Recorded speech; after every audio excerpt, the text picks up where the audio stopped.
नमस्ते विद्यार्थियों, कैसे हैं आप सभी। हमें उम्मीद है आप सभी अच्छे होंगे, स्वस्थ होंगे, घर पे रह रहे होंगे। घर पे रहें, नियमित रूप से पढ़ाई करते रहें। किसी प्रकार की कोई भी समस्या हो तो आपको पता है क्या करना है। सभी टीचरों से आपको संपर्क करना है। तो प्रिय विद्यार्थियों, अब हम बात करेंगे, अपना हेलो एल्केन टॉपिक पूरा हो गया है और जो कि एग्जाम की दृष्टि से, परीक्षा की दृष्टि से बहुत ही महत्वपूर्ण टॉपिक है वो। तो उस टॉपिक कंप्लीट होने के बाद हम उसे कुछ क्वेश्चन कराएंगे जो आपको करने हैं और सभी को करने वो अनिवार्य है, ना कोई बहाना होगा। आंसर का जवाब आपको ढूंढ के लाना होगा। सॉरी, क्वेश्चन का सवाल, सॉरी, जो क्वेश्चन है उसका आंसर आपको ढूंढ के लाना होगा। और जो भी कोई भी समस्या हो तो आप हमसे संपर्क कीजिएगा। तो सबसे पहले हम स्टार्ट करते हैं हेलो एल्केन के जो बनाने की विधि है उसी से क्वेश्चन उठा लेते हैं। ठीक है, कि जो halo alkane, mono halo alkane है, उसके बनाने की विधि से हम क्वेश्चन उठा लेते हैं। तो पहला क्वेश्चन है, क्वेश्चन नंबर फर्स्ट, डार्जन विधि क्या है। क्वेश्चन नंबर 1, देखो डार्जन विधि से बहुत सारे क्वेश्चन बनते हैं। डार्जन विधि क्या है, क्वेश्चन 1 हो गया। अथवा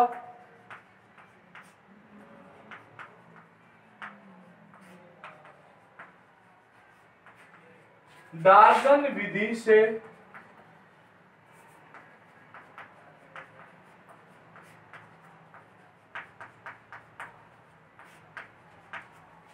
कौन से यौगिक का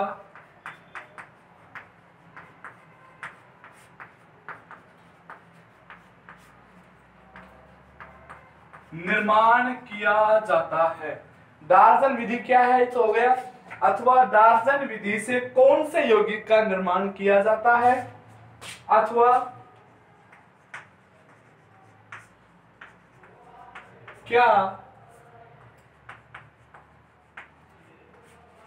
डार्जन विधि से RX का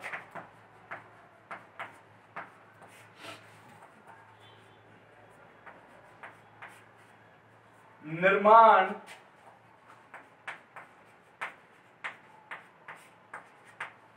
किया जा सकता है।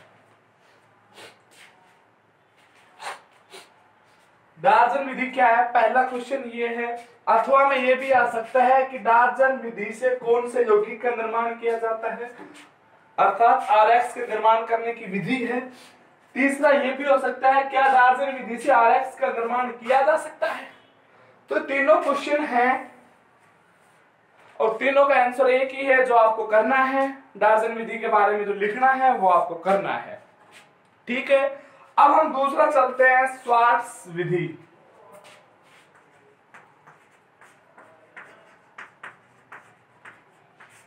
स्वार्ट्स विधि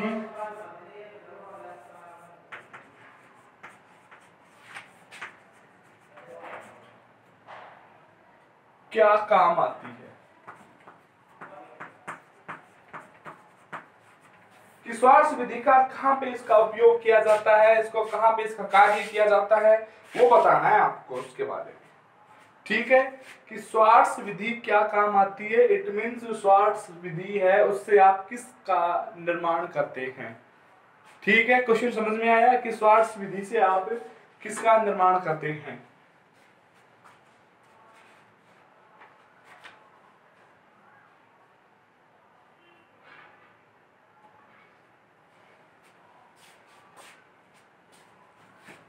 निम्न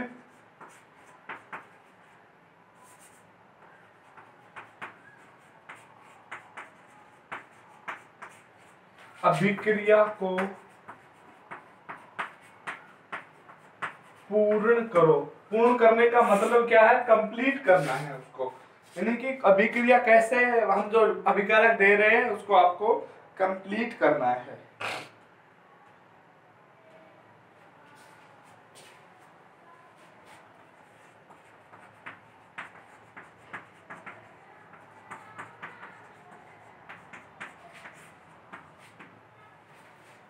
ये आपको कंप्लीट करनी है।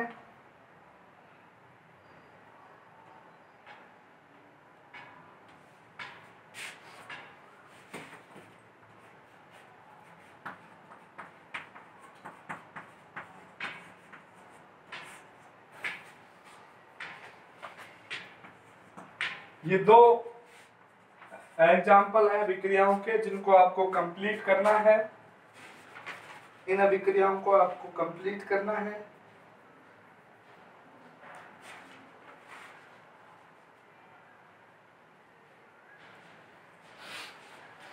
सेकंड है, थर्ड है,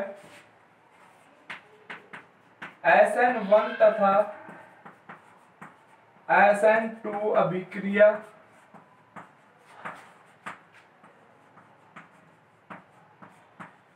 में अंतर, कि SN1 और SN2 अभिक्रियाएं क्या होती है, इनमें क्या अंतर होता है, उनके बारे में आपको लिखना है।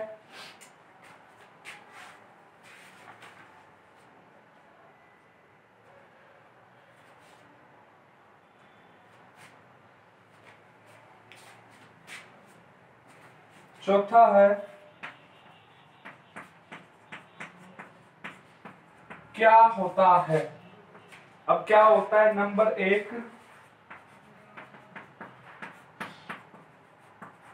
RX की क्रिया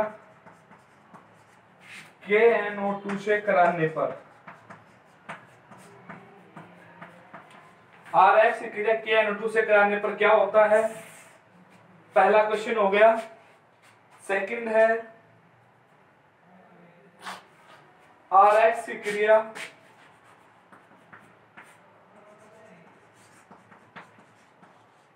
AgNO3 से कराने पर क्या होता है, वो बताना है आपको।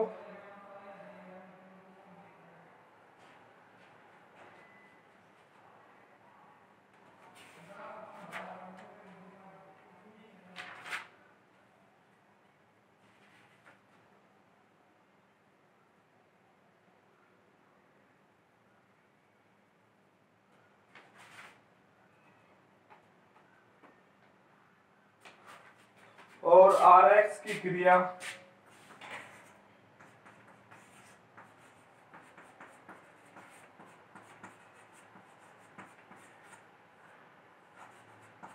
RX की क्रिया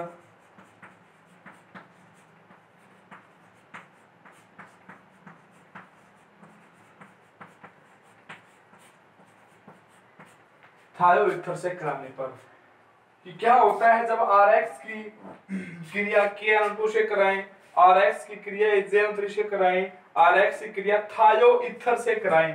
ये थायोईथर है, दिख रहा है सभी को यहां तक। क्या होता है जब इनकी क्रिया कराएं तो ठीक है। नेक्स्ट चौथा पांचवा क्वेश्चन है, वो है फ्रीडेल क्राफ्ट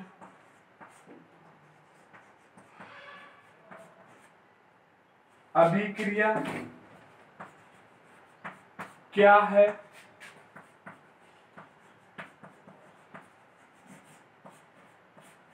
क्रिया विधि सहित समझाओ।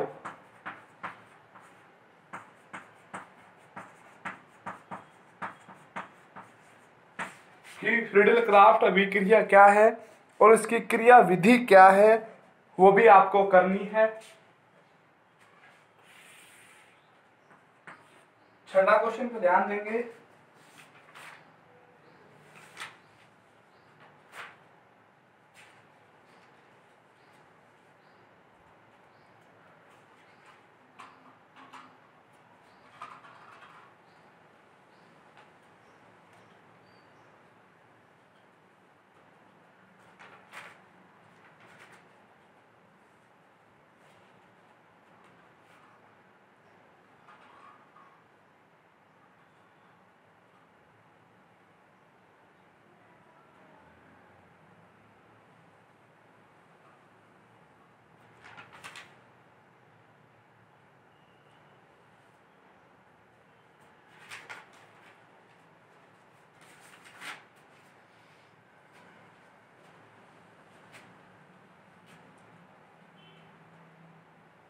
छठा है वी हाइड्रो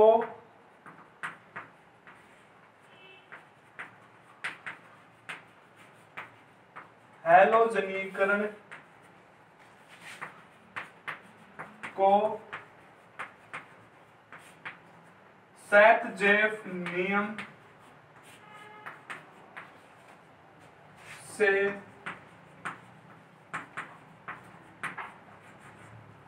समझाइए।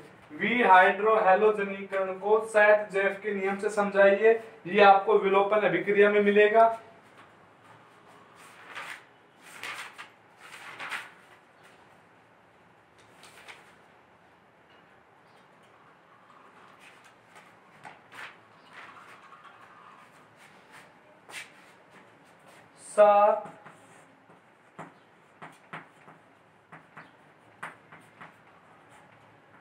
हैलोफॉर्म अभिक्रिया क्या है? यह तो बहुत ही मोस्ट क्वेश्चन है, क्योंकि यह क्वेश्चन कई जगह पे अगर आपको ये आ गया, 2-3 जगह से आपका रास्ता क्लियर हो जाएगा। जैसे कि आपको पूछ लिया जाए कि अगर आपको हैलोफॉर्म अभिक्रिया आ रही है तो उसमें आप जैसे क्लोरोफॉर्म का हैलोफॉर्म से निर्माण करवा रहे हैं वो भी कर लोगे, आयोडोफॉर्म का जो निर्माण हैलोफॉर्म अभिक्रिया से करा रहे हैं तो वो भी कर लोगे। तो इसलिए यह बहुत जरूरी है, हैलोफॉर्म अभिक्रिया क्या है पूरी आपको बतानी है, डिटेल से आपको इसका वर्णन करना है कि हैलोफॉर्म अभिक्रिया क्या होती है क्या नहीं होती। और ध्यान से कि कोई भी एक भी ऐसा स्टेप नहीं छूटना है। जो स्टेप करा रखे बिल्कुल सारे स्टेप आपको करने हैं। सुन रहे हैं ना? फिर ये कहोगे सर इसमें क्या करना क्या नहीं करना, बिल्कुल सारे कंप्लीट करने हैं। ठीक है विद्यार्थियों, और आपको सबको इनकी अपना रेस्पॉन्स देख के ये दिखाना है कि हाँ sir yes we can do it, sir हम कर सकते हैं, सर हम कर सकते हैं। आप पूरा अपना बिल्कुल 100% देना है आपको। ये नहीं सोचना है कि हम घर हैं हमारी क्लासें नहीं लग रही, बिल्कुल आपके बराबर क्लासें लग रही हैं, किसी प्रकार की कोई भी टेंशन नहीं लेनी है आपको।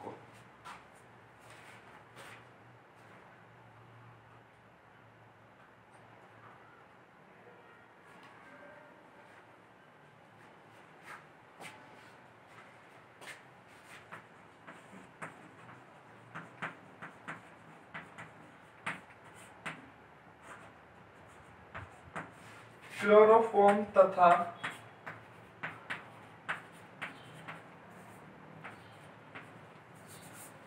डाई हैलोजन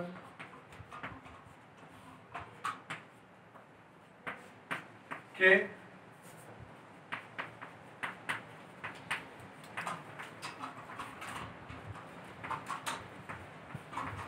रासायनिक गुण लिखो। सॉरी भौतिक गुण।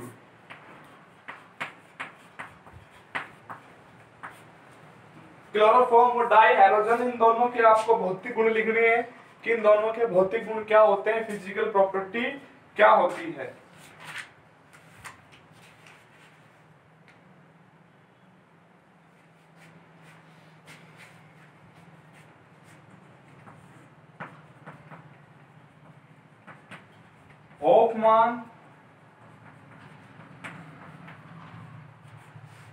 होफमान कार्बिलएमीन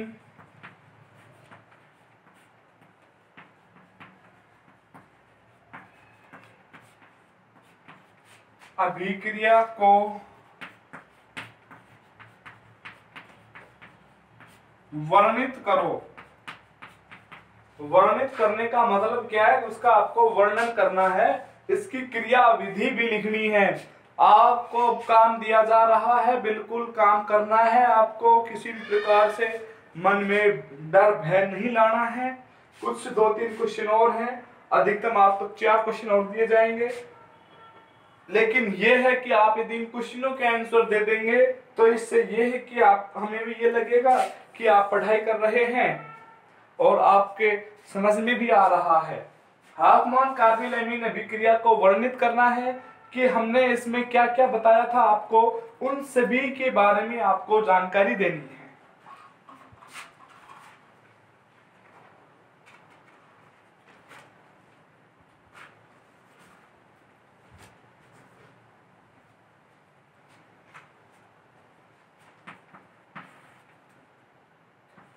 CCl4 के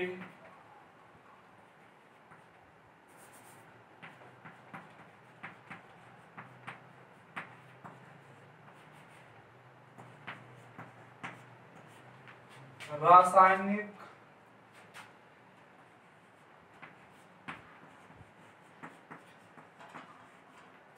छोड़ो, इसको तो बड़ा क्वेश्चन हो जाएगा ये।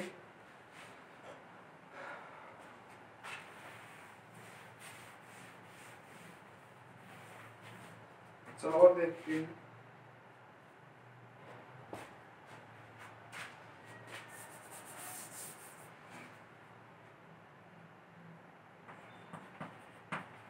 राइमर टीमान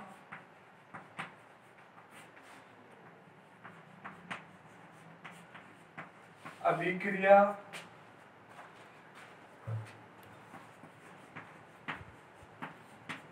CCl4 में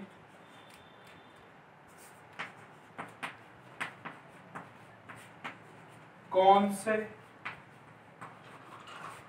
मुख्य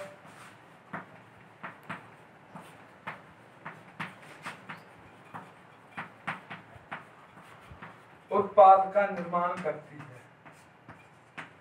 जो राइमर टीमान अभिक्रिया CCl4 में होती है, उसमें जो मुख्य उत्पाद होता है वो क्या बनता है, उसके बारे में आपको लिखना है।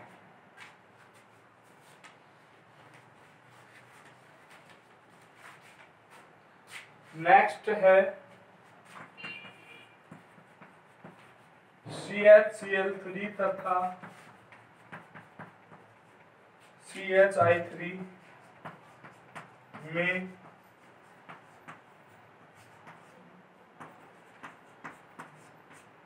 विभेद करो, अर्थात अंतर लिखो।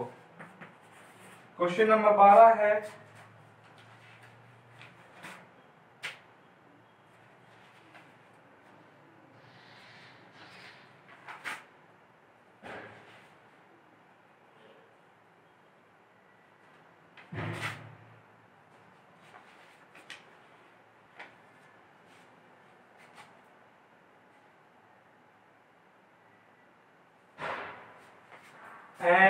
NaOCl से CHCl3 का निर्माण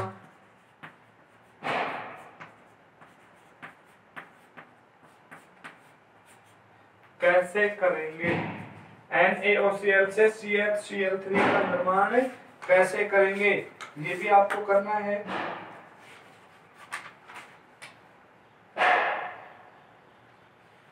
और नेक्स्ट क्वेश्चन नंबर 13 है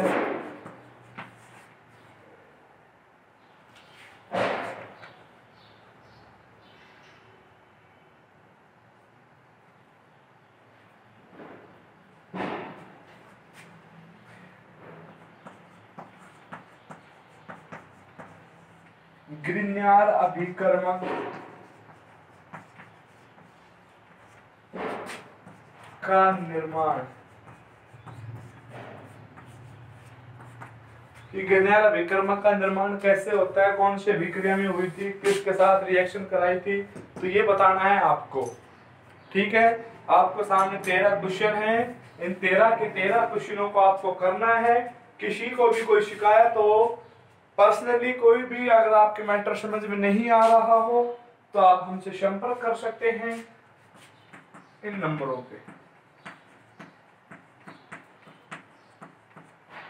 ये हमारे व्हाट्सएप नंबर हैं 7733837787 7733837787। इन पे आप जरूर संपर्क करें। और मुझे आपसे उम्मीद है कि आपको इसका इन 13 क्वेश्चनों का आपको जवाब देना है और इन नंबरों पे मैसेज कर देना है। कुछ विद्यार्थियों की प्रॉब्लम क्या है क्या नहीं है वो बता ही नहीं रहे हैं, हम ना तो कोई कॉल कर रहे हैं ना कोई मैसेज करके बता रहे हैं, किसी भी प्रकार से हमें अवगत नहीं करा रहे। हम ये सोच रहे हैं उन विद्यार्थियों की समझ में आ रहा है, लेकिन वो विद्यार्थी अपना किसी भी प्रकार की प्रतिक्रिया हमसे शेयर नहीं कर रहे हैं। जब तक आप लोग अपनी समस्या हमसे शेयर नहीं करेंगे तब तक हम ये सोचते रहेंगे कि आपको अच्छी समझ में आ रहा है, आपको किसी प्रकार की कोई समस्या नहीं है। तो हम तो यही सोचेंगे, जब तक आप हमें बताएंगे नहीं। अरे हम डॉक्टर के पास क्यों जाते? जब हमें कोई समस्या होती है, जब अभी इनकी उस समस्या को हम जब तक सहन करते आ रहे होते तब तक हम सहन करते हैं। जब वो कोई गंभीर बीमारी बन जाती है तो हम डॉक्टर का सहारा लेते हैं। नहीं, अगर यदि हम उस बीमारी को यदि हम शुरू में स्टार्टिंग में दिखा लेते हैं तो वो तुरंत ठीक हो जाती है। लेकिन क्या करते हैं हम, थोड़ा दिन उसको सहना, नहीं हो जाएगा ठीक, अरे हो जाएगा ठीक। लेकिन ये तो अच्छी बात है, आपने आपको अपनी इम्यूनिटी पे आपको कॉन्फिडेंस है कि हमारी इम्यूनिटी बहुत स्ट्रॉन्ग है, तो बहुत अच्छी बात है। लेकिन प्रिय विद्यार्थी, पढ़ाई के साथ किसी प्रकार का कोई भी वो भेदभाव नहीं है। आप ये सोचो नहीं आ जाएगा समझ में, अगर आपको समझ में नहीं आ रहा है तो आपको समस्या तो बतानी पड़ेगी। और जब तक आप हमसे कोई समस्या नहीं बताएंगे तो तब तक हम आपकी समस्या कोई समाधान भी नहीं कर सकते। हमें ये लगेगा कि आपको समझ में आ रहा है। अब तो आप घर बैठे हो, किसी भी प्रकार से कॉल कर सकते हो, मैसेज कैसे भी कुछ भी कर दो। आपको नोट्स चाहिए, आपको वीडियो समझ में नहीं आ रही, आपको क्वेश्चन समझ में नहीं आ रहा, आपको कोई टॉपिक समझ में नहीं आ रहा, जो भी नहीं आ रहा उनको बताओ ना, हम तारी समस्या को समाधान करें। बताओ कौन समस्या समाधान कहीं आता है, तो समस्या को समाधान तो बताया आती है। आप हमें बताइए कि सर हमें इस क्वेश्चन में प्रॉब्लम है, सर आपकी राइटिंग खराब है, सर आपकी वॉइस क्लियर नहीं है। जो विद्यार्थी हमसे अपनी समस्या शेयर करते हैं हम उनकी समस्या का सॉल्व भी सॉल्यूशन भी करते।